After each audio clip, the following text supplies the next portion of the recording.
Haleluya, puji Tuhan, saudaraku yang dikasih oleh Tuhan. Senang hati ini bisa berjumpa lagi dengan saudara. Hanya oleh kemurahan Tuhan saja kita boleh ada. Saudaraku, mari bersama-sama kita bisa menikmati nutrisi kehidupan. Sehingga kehidupan kerohanian kita bisa bertumbuh dan sehat di hadapan Tuhan. 1 Raja-Raja, pasal yang ke-17 ayat yang ke-5. Demikian bunyi firman Tuhan. Lalu ia pergi dan ia melakukan seperti firman Tuhan. Ia pergi dan diam di tepi sungai Krit, di sebelah timur sungai Yordan. Saudaraku yang dikasih oleh Tuhan, pada akhirnya Elia harus nurut apa yang Tuhan mau. Harus taat apa yang Tuhan perintahkan. Bukankah seharusnya Elia berada di tengah-tengah umat Israel? Harus membetulkan kerohanian mereka. Sementara mereka dalam kebobrokan moral, persundalan mereka, penyembahan berhala mereka. Bukankah seharusnya idealnya Elia berada di tengah-tengah mereka dan membersihkan itu? Merombak semuanya itu. Dan bisa kembali kepada jalan yang benar. Bisa kembali menyembah kepada Yahweh. Tetapi apa yang terjadi? Tuhan perintahkan. Justru Tuhan perintahkan.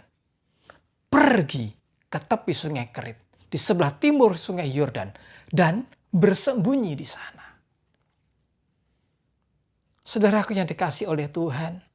Tuhan pun tidak menyebutkan. Tuhan pun tidak mengatakan. Mengapa demikian? Mengapa harus pergi ke tepi sungai Kerit dan bersembunyi di sana? Saudaraku yang dikasih oleh Tuhan, perjalanan Elia sampai kepada kedepannya ada keping demi keping yang Tuhan rahasiakan. Itu pun bisa terjadi kepada saya dan saudara. Bisa terjadi kepada saya dan saudara. Mengapa Tuhan peristiwa ini terjadi? Mengapa Tuhan saya harus di sini? Mengapa Tuhan saya tidak harus di sana? Dan lain sebagainya. Dan pertanyaan demi pertanyaan itu, saudara dikasih oleh Tuhan, kadangkala Tuhan tidak memberi jawab. Sesuatu yang rahasia yang Tuhan berikan kepada saya dan saudara. Perjalanan kehidupan saya dan saudara. Keping demi keping. Peristiwa demi peristiwa. Semuanya itu rahasia. Tetapi Elia tahu kepada siapa dia melayani. Kepada siapa dia beribadah. Dia tahu siapa itu Yahweh. Demikian pula kita. Saya dan saudara. Harus tahu kepada siapa yang harus kita percayai. Saudaraku dikasih oleh Tuhan, seorang anak kecil, masih kelas 3 SD. Dia dengan sibuk bermain dengan teman-temannya, bersendau gurau. Secara tiba-tiba orang tua itu memanggil. Anak itu dipanggil oleh orang tuanya, oleh papanya. Dan diajaklah anak itu. Anak ini bertanya, Papa mau kemana kita? Orang tua ini tidak menjawab. Orang tua ini memberikan suatu rahasia. Dia berjalan melewati pematang sawah. Dia berjalan melewati jalan setapak. Melewati jalan sedikit berlumpur. Sambil berbincang-bincang.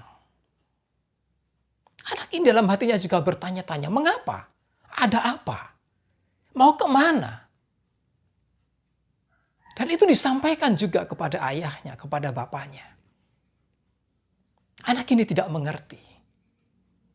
Dan orang tua ini pun menjawab.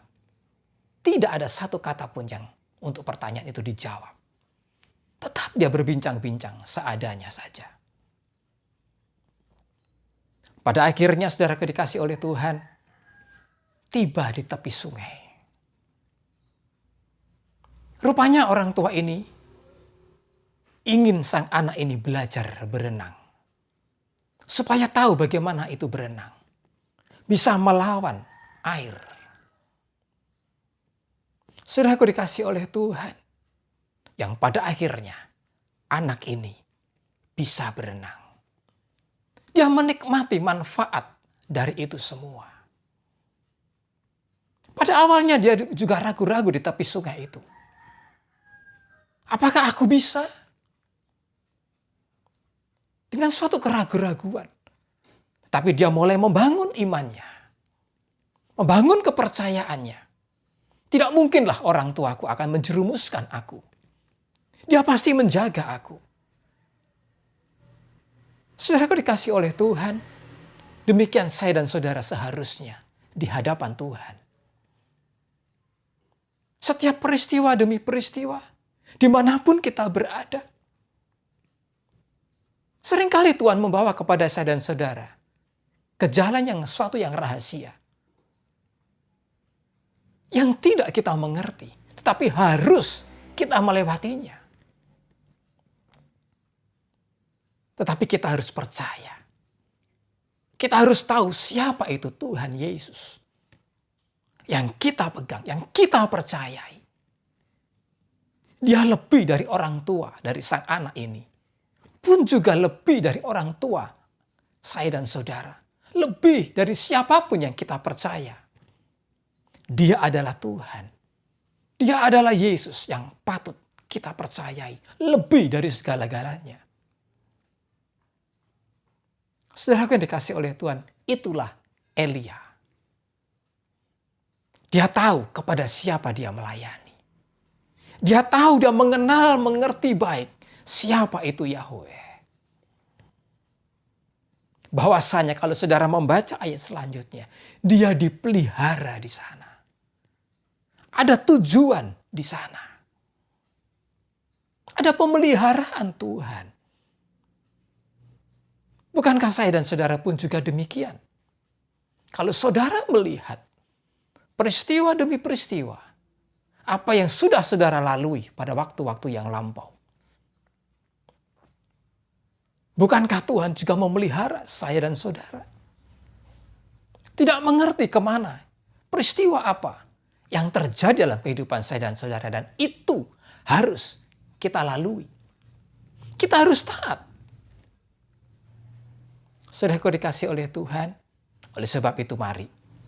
Jangan tinggalkan dia, ikut sertakan dia dalam setiap perkara. Tuhan Yesus memberkati saudara, dia Immanuel buat saudara. Dia pun menjadi bagian dalam kehidupanku. Haleluya, amin.